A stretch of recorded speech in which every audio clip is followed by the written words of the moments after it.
ถือว่าคนมาใส่ใส่กระเป๋า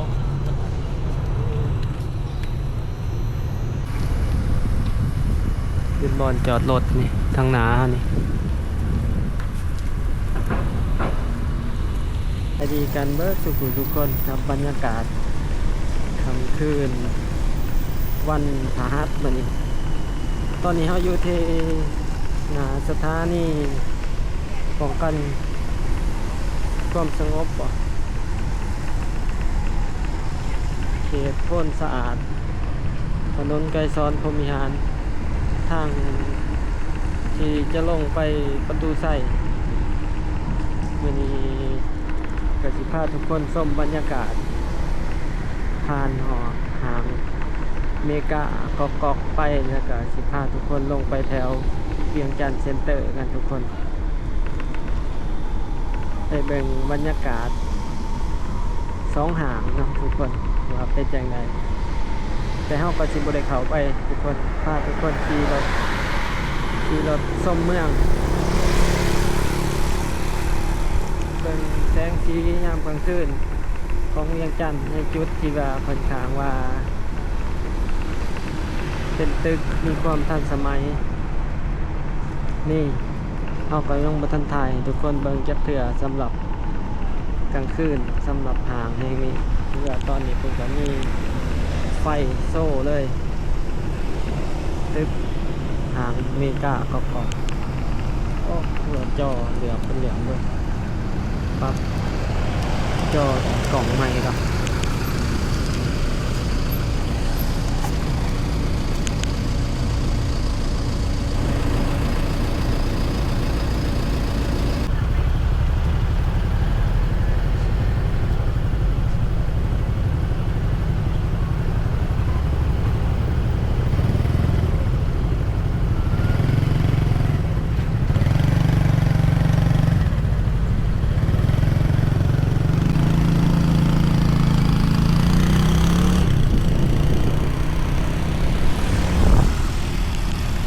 ก็ถือว่าคนมาใส่บริการหางนี่ร้ายเลยทุกคน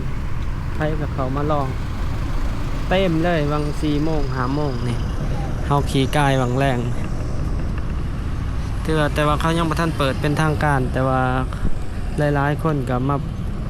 มาหลินมาลองหางถือว่าเป็นหางที่ทันสมัยที่สุดในลาวปัจจุบันหางแนงนี่ติดกับสถานีโพนสะอาดทุกคนถือว่าเป็นหางที่กว้างใหญ่ยาวประมาณ100 กว่าเมตร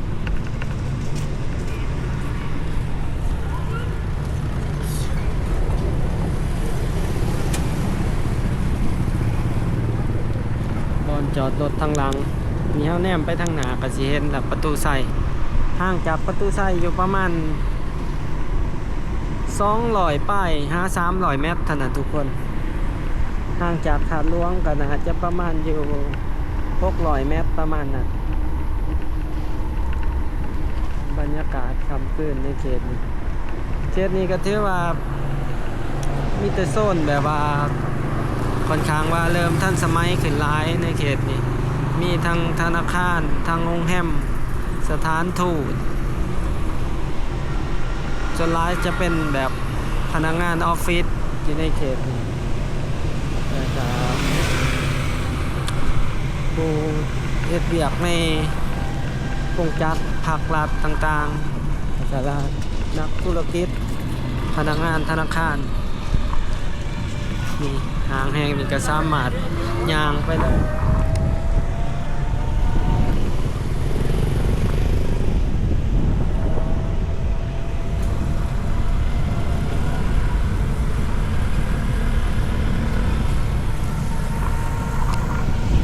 บรรยากาศประตูไส้นี่ที่ว่าพายเหตุกิจกรรมแล้วอยู่ในประตูไส้ที่ว่าถาดหลวงออกกำลังกายแล้วก็สามารถย่างเข้าไปลินหางได้เลยเดี๋ยวสิพาทุกคน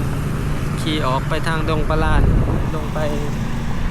ปากสันเวียงจันทร์เซ็นเตอร์ พาทุกคนเลาะชมเมืองส้มเบิงใจกลางนครหลวงเวียงจันทน์เนาะถ้าสิเว้าในเขตตัวเมืองก็ถือว่าเป็นเมืองสันในของเวียงจันทน์สิพาทุกคนเบิงความทันสมัยทางด่านตึกมื้อนี้ก็ยามค่ำคืน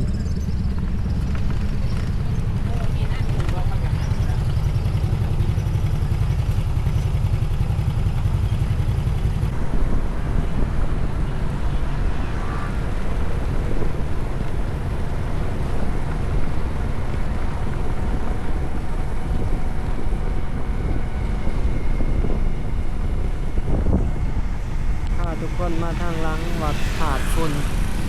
อ้อมลงไปออกไปดงประหลาดโอ้แต่ทางเส้นนี้บ่มีไฟเรื่องทางค่อนข้างมืดหลายมีแต่ไฟของกำแพงสำนักงานปกครองนครหลวงเดี๋ยวสิเลี้ยวขวาลงไปแล้วก็จังสิเลี้ยวซ้ายออกไปดงประหลาดตรงตลาดพาทุกคนออกไปเข็นคูเวียงพักสันเวียงจันทน์เซ็นเตอร์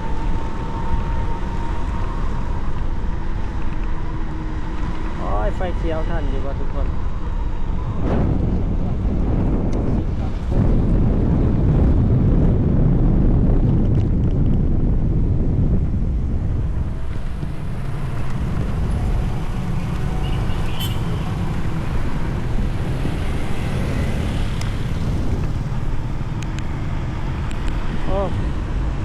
ตรงประหลาดกับแต่ละหานกับหมอดไฟไปละตอนนี้เวลาประมาณ7:30 8 โมงนี่แหละทุกคน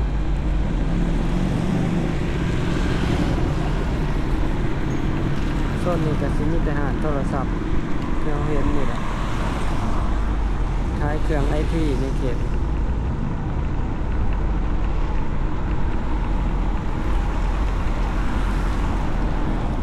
สายมือก็หาน LTH ที่ว่าในเวียงจันทน์นี่ก็สิหาซื้อเครื่องยังหาได้ง่ายอยู่ซื้อยังแบบเพราะว่าคนลาวก็ยังบ่ทันแบบนิยมเข้าห้างปานใดแล้วก็เฮ็ดให้ห้างที่ว่าตั้งตามแคมทางนี่ก็ยังสามารถแบบขายได้ดีอยู่ถ้าไปขายอยู่ในห้างนี่ก็อีกเรื่องหนึ่งขายยากกว่าขายอยู่ในห้างเพราะว่าคนทั่วไปเขาจะก็บ่ค่อยเข้าไปนอกจากย่ามฮอดเขาจังสิเข้าห้างนะทุกคนเพราะคนลาวยังมักแบบว่าซื้อเครื่องแบบจอดรถลงซื้อแล้วก็ไปกินข้าวคือกันมักกินเขาอยู่ตามแคมทางร้ายกว่าเขาหางแน่แต่สำหรับผู้ที่มีเงินหรือว่าระดับหนึ่งเนาะเขาเจ้าก็สิมักแบบมีเวลาก็เขาไปหางนั่งกินอยู่หางแต่ว่าสำหรับพนักงาน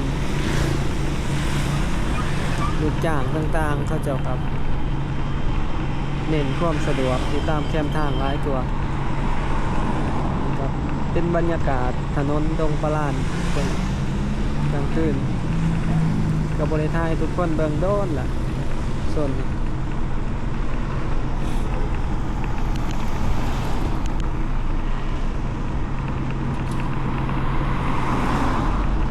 นี่คนสิร้ายส่วงกลางเว้นกลางคืนนี่ก็สิมีแต่เห็นแต่ตึกนี่ล่ะนี่แต่หานโทรศัพท์ตั้งแต่หัวทางจนสุดทางนะถนนเส้นไปสอดถนนคูเวียง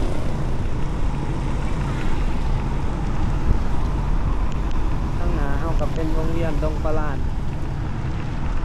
หน้าธนาคารเอซีดาเดี๋ยวสิพาทุกคนไปซื้อแล้วก็เลี้ยวขวาลงไปทางภาคสันเวียงจันทน์เซ็นเตอร์ เขตนี้ก็ต่อไปก็ถือว่าสิเป็นตัวเมืองสันในจะมีความแออัดขึ้นหลายในเขตนี้เพราะว่าอพาร์ตเมนต์ก่อสร้างขึ้นหลายในเขตอพาร์ตเมนต์ถือว่าเกิดขึ้นหลายแต่ว่าถือว่าก็ยัง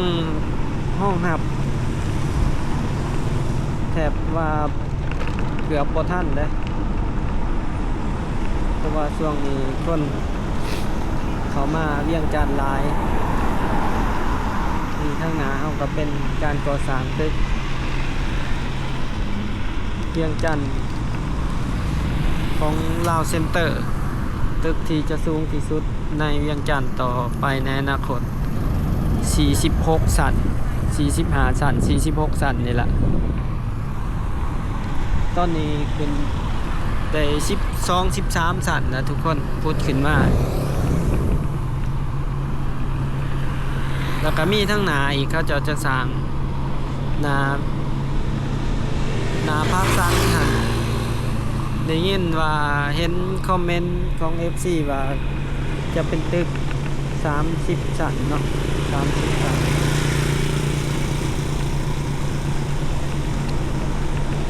ต่อไปในเส้นนี้ก็ถือว่าที่นี่จะตึก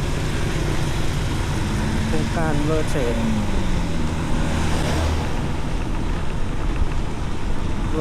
เซ็นเตอร์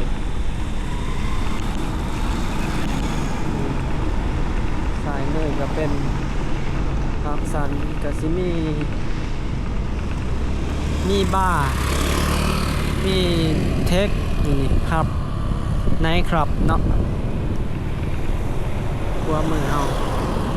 เป็นดีพาร์ทไนท์คลับทีพาร์ทดีพาร์ท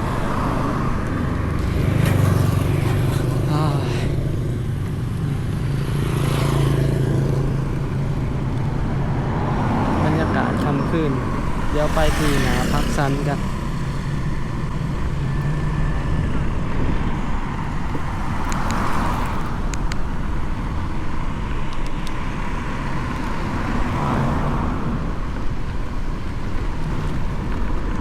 ต่อไปก็ที่ว่าพักซันกับกอก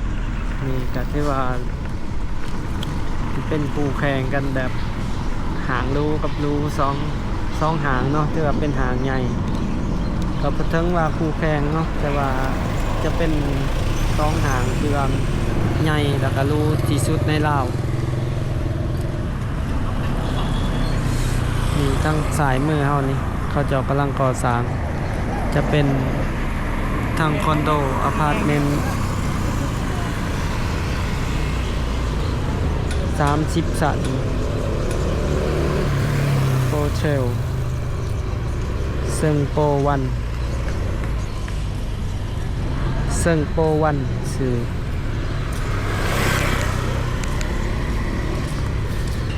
เห็นคนไทยนะที่ว่าเขาจะมาเฮ็ดคลิปภาคสันนี่วังเมื่อวานไม่ซื่นเห็นเขาจะว่าภาคสันนี่เป็นของนักลงทุนคนมาเลเซียเนาะแต่ก่อนเขาเข้าใจว่าเป็นคนจีนเป็นของมาเลเซีย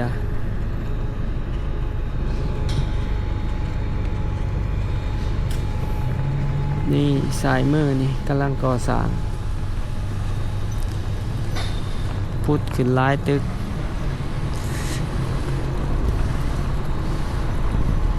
บรรยากาศทางหน้ามันยังเงียบๆคนไปเต็มอยู่อันนั้นบัดคนไปเต็มอยู่หางกอกเต็มเลยแนมเข้าไปทางในไผกับไปลองหางใหม่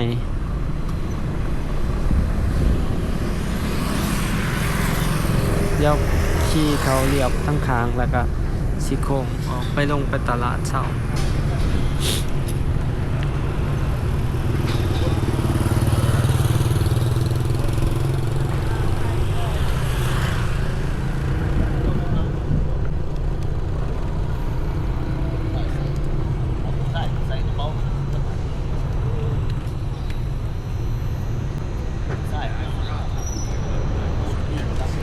โอ้เงียบทุกคนกำลัง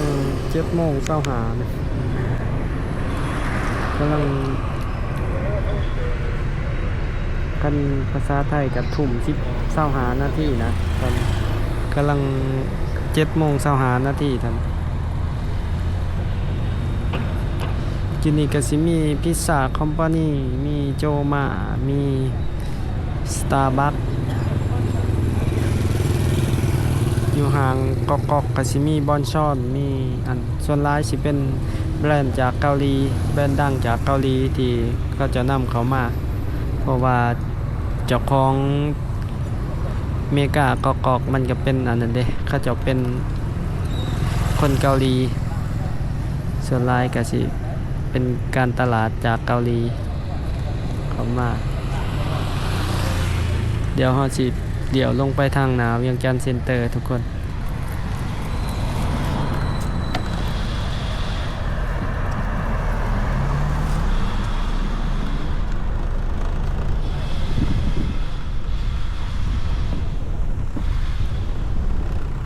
เดี๋ยวสิลงไป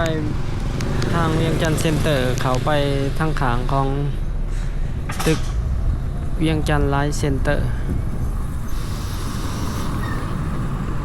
ทางสายมือนี่ก็เป็นศูนย์การขายอสังหาริมทรัพย์ในเขตนี้ทุกคนอย่างเช่นตึกคอนโดที่กำลังสร้างใหม่ในเขตนี้ถือว่าทางสายมือนี่เป็นศูนย์ออฟฟิศของการเขาบอนเขาจะเป็นการบริหารจัดการพื้นที่ในเขตนี้สำหรับอสังหาต่างๆตึกคอนโดอพาร์ตเมนต์ต่างๆที่เขาจะขาย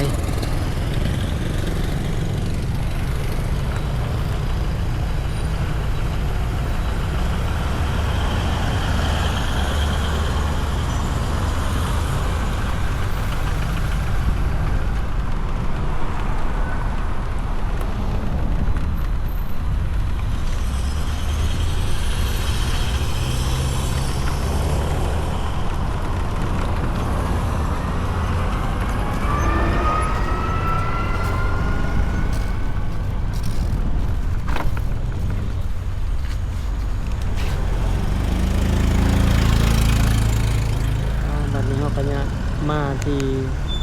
หน้าตึกเวียงจันทร์ไลฟ์เซ็นเตอร์ทุกคนเอาสีลงไปทางนี้สีลงไปเขาซูเปอร์มาร์เก็ตโศกทวีไปซื้อน้ำแร่กินก่อนซื้อน้ำอานานะทุกคนของโออิชินะตัวมันออกใหม่เดี๋ยวพาทุกคนเขาไปเบิ่งโศกทวีนำกัน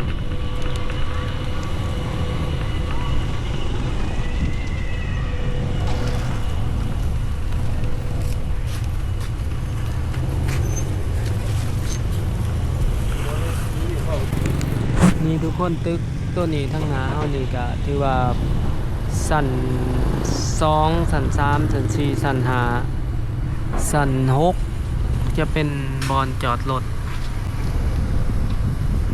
เป็นบอนจอดรถนี่ทางหนานี่มันมีทั้งเบิด25สันตอนนี้25สันที่1ก็จะเป็นอาหารแล้วก็สิมีมินิมาร์ทมีอาหารจีนขายเหล้ามีหลายอย่างทางนี้ก็สิสอดออกตลาดขั้วดินนะทุกคนสอดตลาดขั้วดินเดี๋ยวสิเขาไปซื้ออันนี้ก่อนซื้อน้ำกินก่อน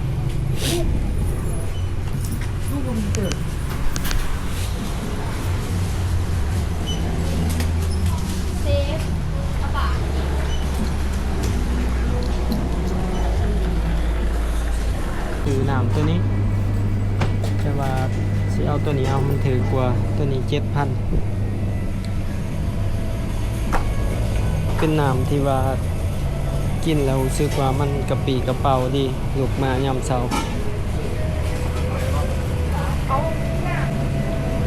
น้ำแหละ เดี๋ยวพาทุกคนออกไปนอกบ้านนี้เดี๋ยวพาชมบรรยากาศ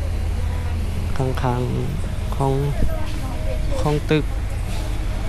แห่งนี้ทุกคนเบิ่งทางหลังนี่เขียตอมแอมตึกนี่เนี่ยอยู่นี่ก็มีตู้ซากแบตรถตู้ซากแบตรถสำหรับผู้ใดที่ขี่รถไฟฟ้าแบบแบตถอดซากก็มาถอดเอาใส่แล้วก็เอาไปแต่ยังบ่เห็นรถคันใดใส่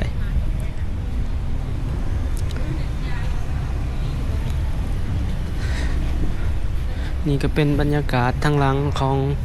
เวียงจันทร์เซ็นเตอร์ทุกคนมันจะสิมีอาหารเป็นตูบเรียนอยู่ทาง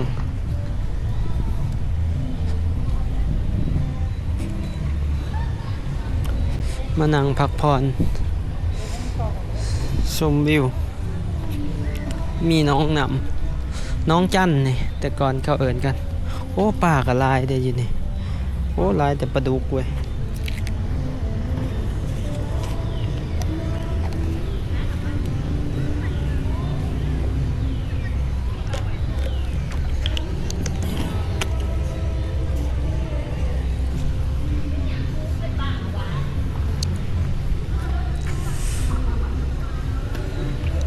ทางนี้จะเป็นอาหารเป็นตูบ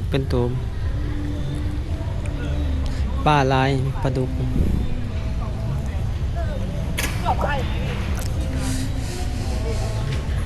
เป็นบรรยากาศโศกทวี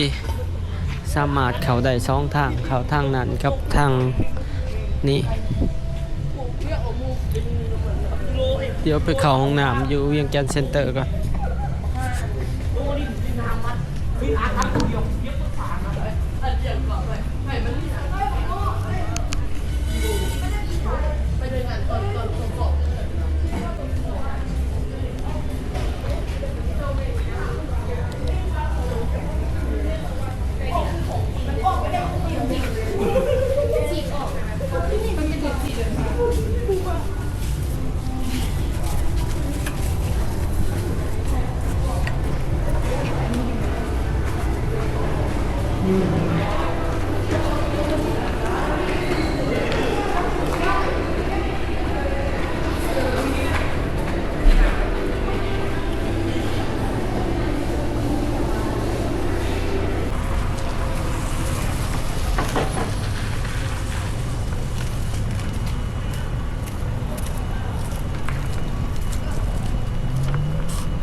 เสียออกเมื่อทุกคนบัด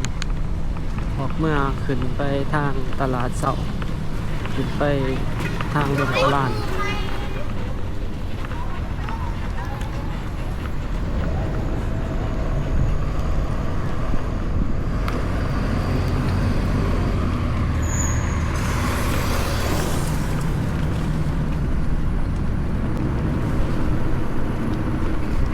สายมือนี่จะเป็นตึกศูนย์การค้าเวียงจันทร์ไลฟ์เซ็นเตอร์นี่คือว่าเห็นเขาเจ้ากำลังอบรมหรือว่ากำลังฝึกพนักงานกำลังจะเปิดในแต่ละโซน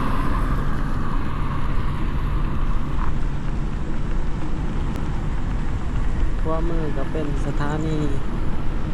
รถเมล์เวียงจันทร์กลางคืนก็สิเงียบแบบนี้ทุกคนแล้วก็สถานี BRT ข้างหน้าเฮาก็สิประมาณนี้เด้อทุกคนสำหรับในคลิปนี้ก็มาเป็นคือว่าเงียบๆมื้อนี้ช่วงโลซีซั่น